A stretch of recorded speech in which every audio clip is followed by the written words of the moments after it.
Əkbər Əliyev Qida Təhlükəsizliyi Agentliyinin İdxal və İxracat Nəzarət Şöbəsinin müdiri.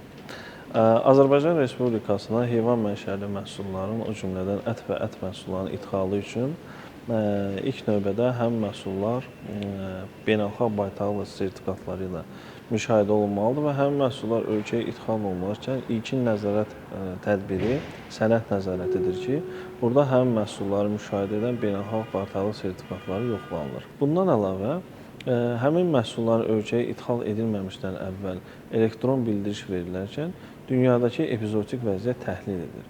Əgər məhsulun gəldiyi ölkədə hər hansı bir epizootioloji vəziyyət qeyri-qənaətbəxşdirsə, orada hər hansı bir heyvan xəstəliyi qeydə alınıbsa, o zaman həmin məhsullar ölkəyə idxalına icazə verilir. Və ölkəmizə həm qeyd edeyim ki, Braziliyadan, Avropa ölkələrindən, MDB ölkələrindən və bir sıra qonşu ölkələrdən ət və ət məhsulları idxal edilir və idxal proseduru da dediyim kimi ekvivalent tanıdığımız, təsdiq sisteminin ekvivalent tanıdığımız ölkələrdən də belə məhsullar haqqında dəqiq məlumatlar alındıqdan sonra həmin məhsulların, həmin istehsalçıların istehsal etdiyi məhsulların ölkələrə idxalına icazə verilir.